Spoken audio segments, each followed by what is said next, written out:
Good morning, ladies and gentlemen. I'm glad you are here today. Welcome to Ask the Theologian on this Friday, the 23rd day of September, which means that tonight our Taos Prophecy Conference begins. We'll broadcast at 6 p.m.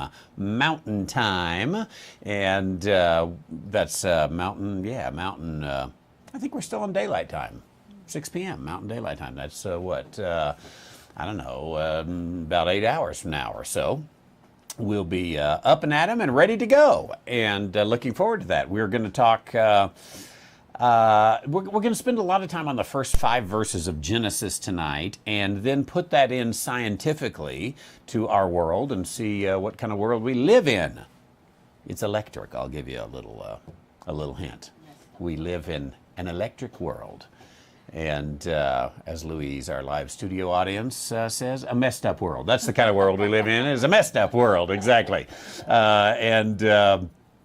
Fortunately, we won't be talking politics tonight. Otherwise, it would be a messed up world. But we are going to talk about the chemical makeup of the world, the way God created the heaven and the earth, as we read in Genesis chapter 1. So that'll be fun.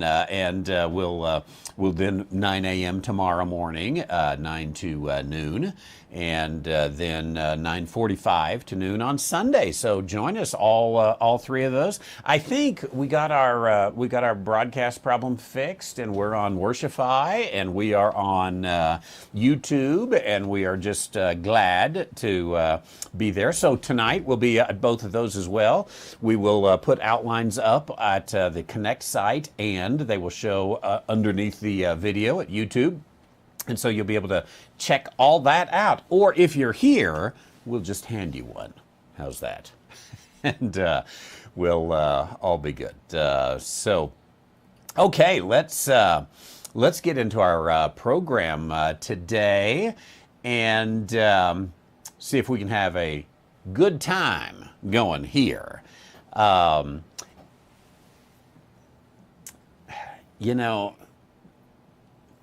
I think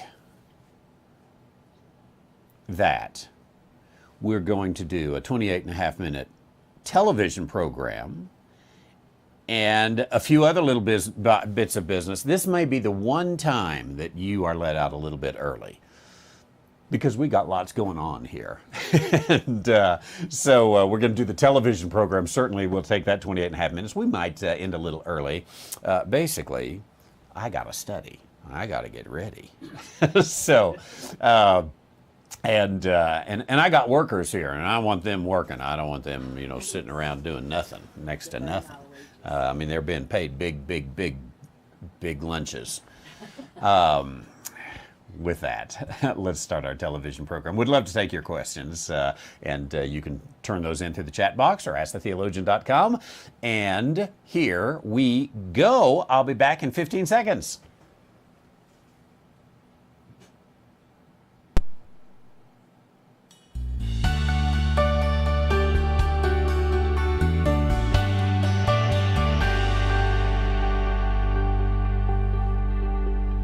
Good morning, ladies and gentlemen. Welcome to Ask the Theologian. I'm Dr. Randy White, and we welcome you as we take biblical, theological, and worldview questions. And we would love to receive your questions 24 hours a day, 7 days a week at asktheologian.com. You can find all of our broadcast ministry at worshify.com.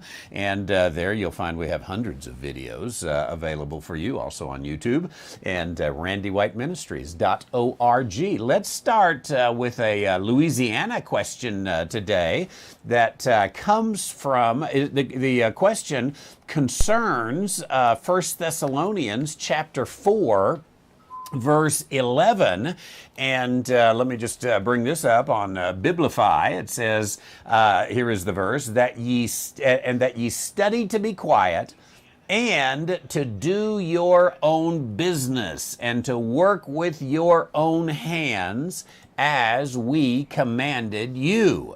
Now, the question that comes, 1 Thessalonians 4:11, do your own business. What does that mean?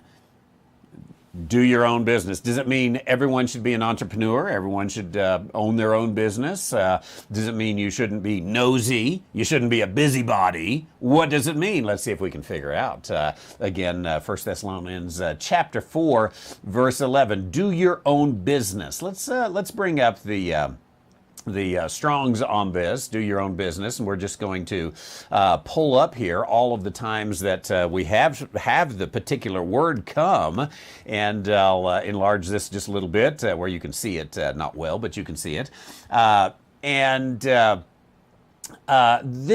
This has to be, this is related just to their own, as it's seen here, and their own house, their own sheep, in that particular case. And so do your own business. What is the word there that we want for business? Well, let's see if we can bring that about and take a look. The word is ergotsomai.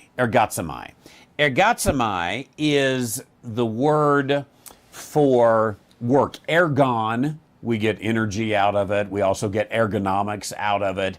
It's the idea of getting something accomplished. Do your own accomplishments. Get it done. I don't think this has to do with being nosy. Do your own business.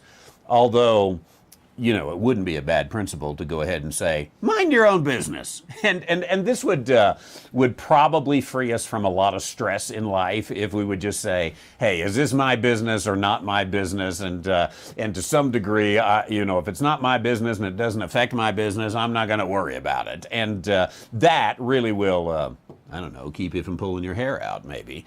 But I don't think that's what this passage is saying. When it says do your own ergomai, take care of your own, this is the stuff that you have to do. I think that this is given in light of the kingdom offer that they're giving and the awaiting for the rapture that he's about to teach, and in the meantime, in the patiently waiting, whatever context you put it in, whether it's the kingdom or the rapture, whatever context you're in, I think it is just you gotta provide for your own, as Paul said in the book of Galatians. You've got to put meat on the table, so to speak. You got to make this work and do your own business. Now, your own business might be, I think it would be perfectly acceptable in the way the text is written.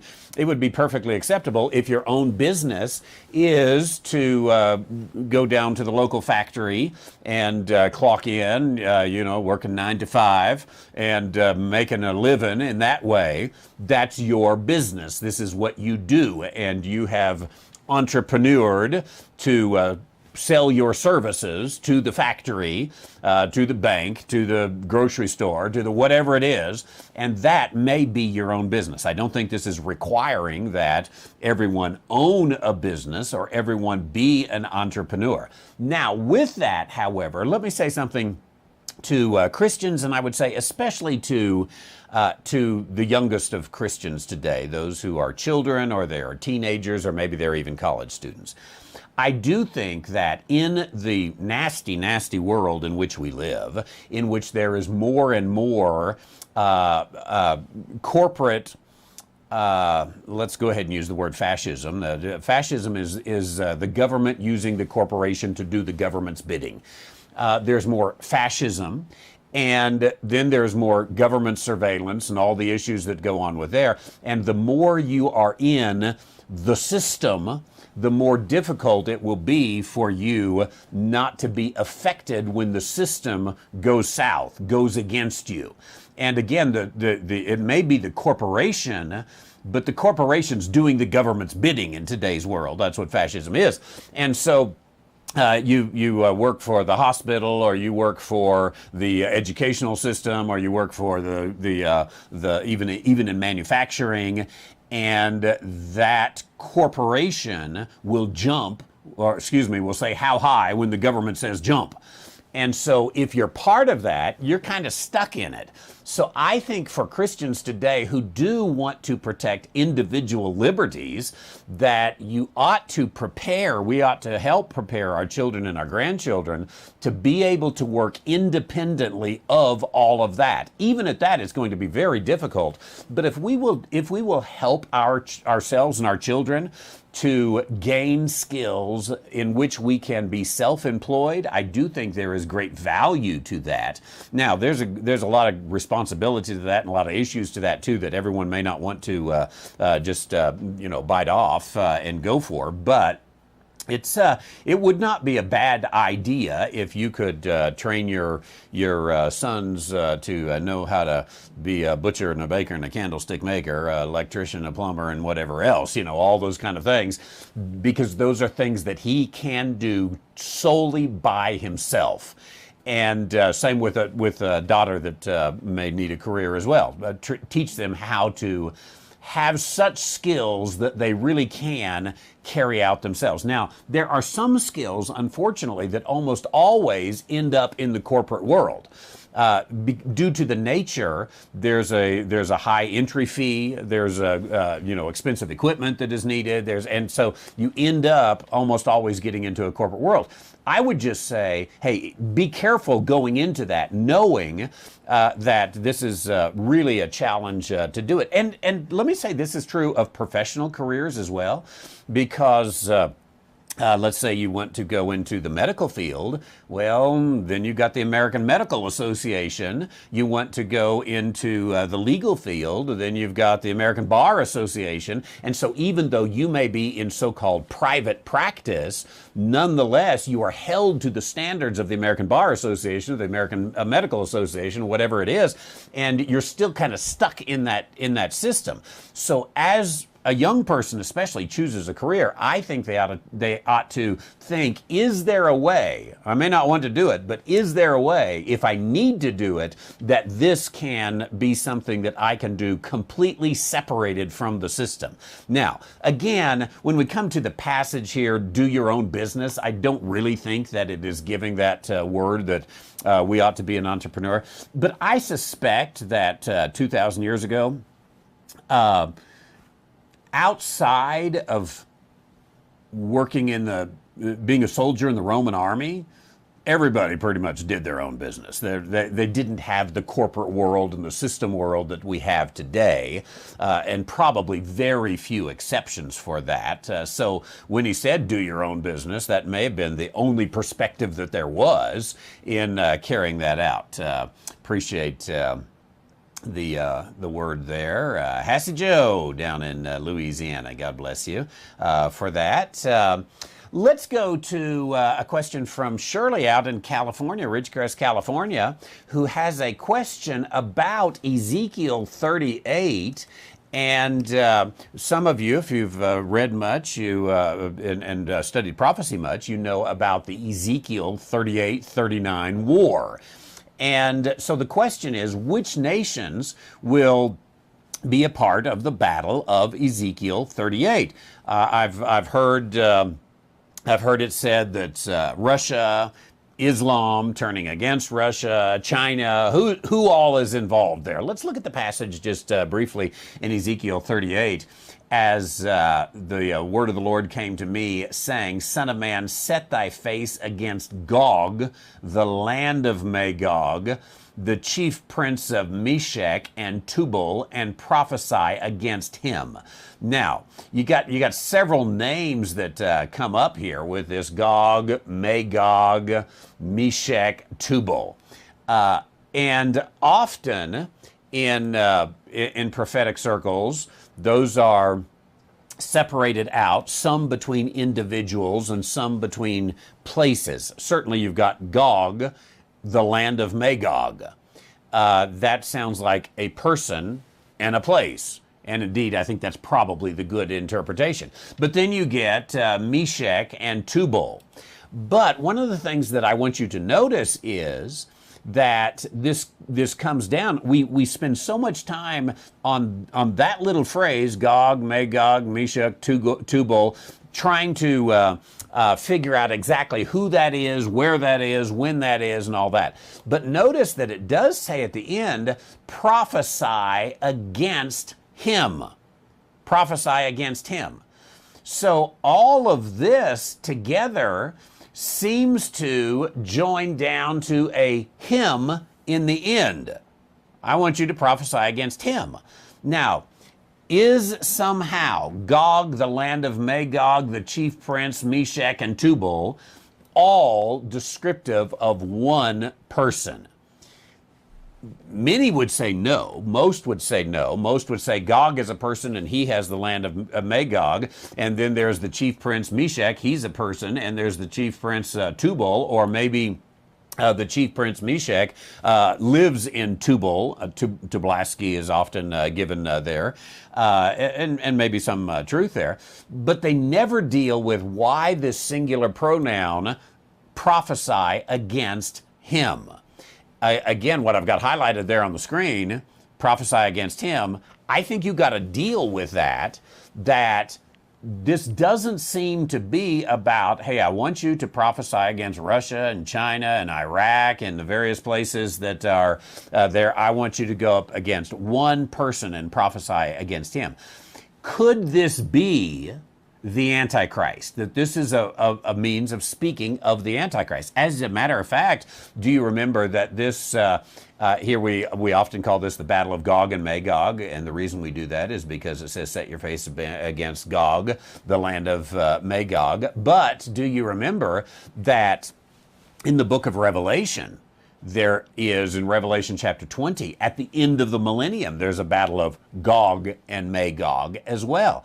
And really difficult to make the Ezekiel 38-39 battle to be the same as the Revelation 20 battle. And so you end up two battles of Gog and Magog. But the Revelation 20 battle, Gog and Magog, that's Satan, basically, going up against Satan and those who come with him. So could it be that instead of being Russia, China, Iran, the various Muslim countries and whatnot that you might say, and certain countries of Europe, could it be that this is saying, hey, the Antichrist is going to come, and the Antichrist is going to gather the forces, and there's going to be this Antichrist battle, and I want you to prophesy against him. And so it goes on then in verse 3 and says, thus saith the Lord God, behold, I am against thee, O Gog, the chief prince of Meshach and Tubal. Now, Gog here is the chief prince of Meshach and Tubal. Again, many times it is said that that Gog is the leader of Russia, and he's the chief prince of Moscow and Tbilisi. And etymologically, you can put some of that together. You figure out what Gog means, if there is a meaning to it, and what that means, and you figure out Meshach and Tubal, and you figure out, okay, Moscow. Etymologically, that's the history of the word. Moscow could have come from the ancient word Meshach, the Greek word Meshach, and Tbilisi could have come from Tubal. Etymologically, there is that possibility. However, I think that when you look at the names of places down through history, sometimes their names don't really have that much to do. It's named in honor of something. For example, we've got a friend of the program here who watches us from Oslo, Minnesota. Oslo, Minnesota has the same name as Oslo, Norway. And could you therefore say that all things Oslo, Norway are true of Oslo, Minnesota? No. So I think sometimes we have some challenge here that just because Moscow can etymologically be tied to Meshach, therefore we assume the Russian bear is going to be involved in this. Maybe that's true, but I think that it may be incidental that that would be true there. You know, I know that our friends down south in Mexico, they sometimes get upset when we call ourselves Americans. And, well, I'm an American. Well, I'm an American too. We both live in North America. What does that make us? North Americans. That's what we are. We're Americans. And so we sometimes take a word that is more general and we make it specific. Could we be doing that in Ezekiel chapter 38, which would mean we're doing some eisegesis? Because, for most of our lives, and we had a little reprieve I would say beginning in the late 80s, probably more early 90s, and going for about 20 or 30 years there, we had a little reprieve in the Cold War.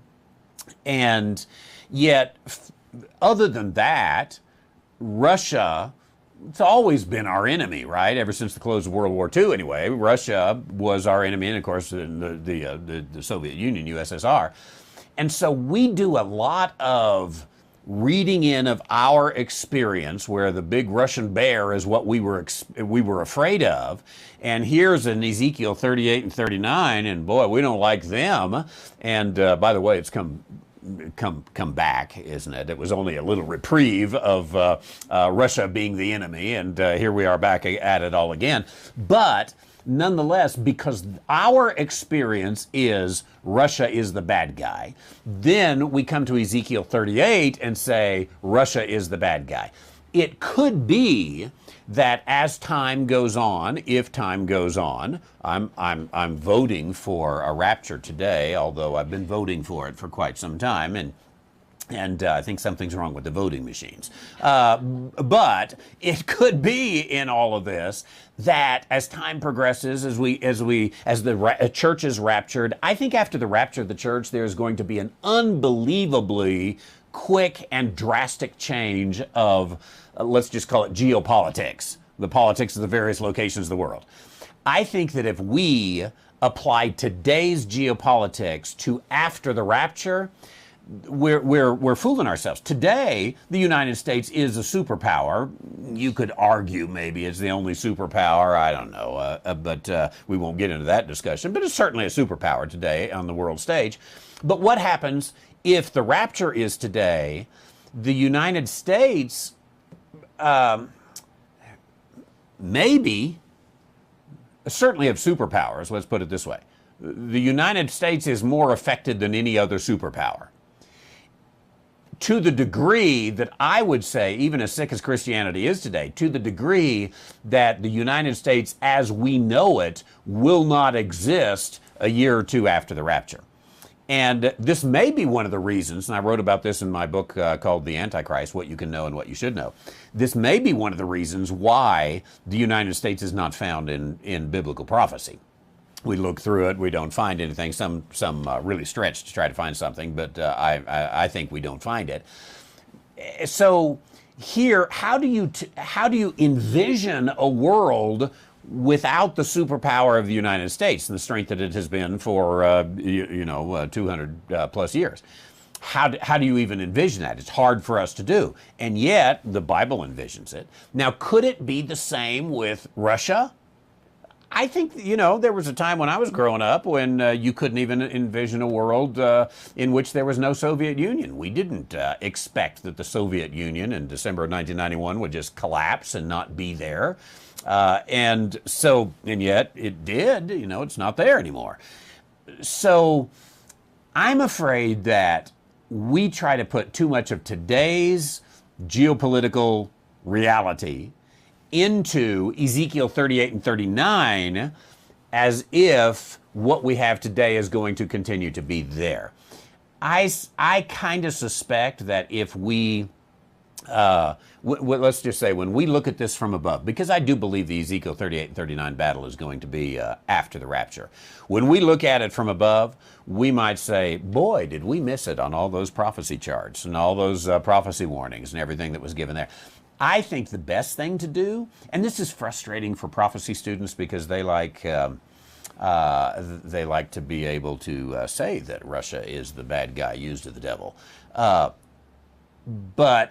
I think that we ought to take it as there is going to be this huge battle. Etymologically, maybe we could center it into Europe and Eastern Europe in that area, but there's this one guy that's the problem. And could that be the Antichrist? You know, when you go into, we won't have time to do it here today, but when you go into Ezekiel 39, the battle ends with, I think, a description of the millennium. As a matter of fact, Ezekiel chapter 40 and on through the end of the book is totally about the millennium. So is Ezekiel 38 and 39 the same thing as the Battle of Armageddon? You could build the case to say, yeah, there it is. It's the Battle of Armageddon there. And the Battle of Armageddon, we don't typically put Russia in as the Russian premier as the leader of the Battle of Armageddon. We put the Antichrist there.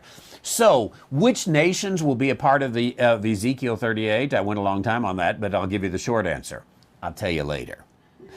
When we get there, I think we'll know.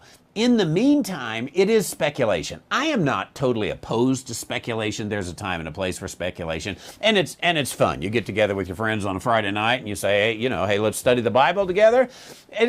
Go ahead, speculate a little bit, because we sometimes come up with some great thoughts when we speculate a little bit. Let's just realize it's speculation, and so I'll question the assumptions. I'll bring it down, and I'll begin really to work on whether or not that can be. Thanks for the question from Ridgecrest, California. And now let's go down to northern Florida, and a question that comes from Stephen, and it has to do with Daniel chapter 4, verses 8 and 9. Let's read it first, and then we'll get the question. It says, but at the last time Daniel came in before me, whose name was Belshazzar, according to the name of my God, and in whom is the spirit of the holy gods, and before I told him in a dream, saying, O Belshazzar, master of the magicians, because I know that the spirit of the holy God is in thee, no secret trouble thee. Tell me the visions of my dream that I have seen and the interpretation thereof. Now remember, Belshazzar is Daniel.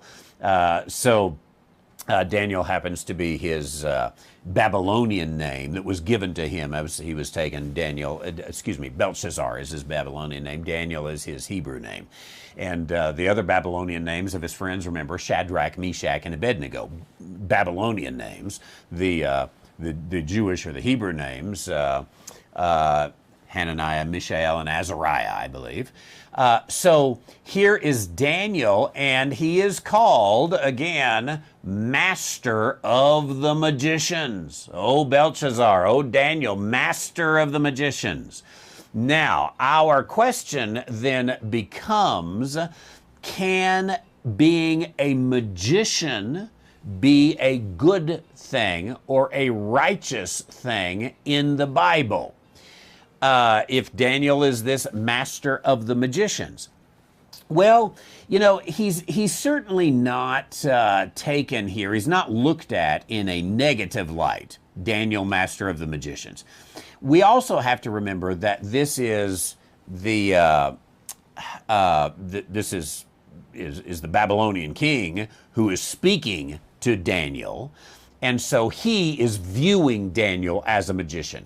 Does this mean that Daniel is a magician? I think if you take those words, master of the magicians, it doesn't necessarily mean anyway, the best magician there is. But it does mean the guy who is in charge of the magicians. He's in charge of the magicians. Now, normally, who would you put in charge of the magicians? The best magician there is. So you could presume maybe Daniel was a magician. Now then, the issue comes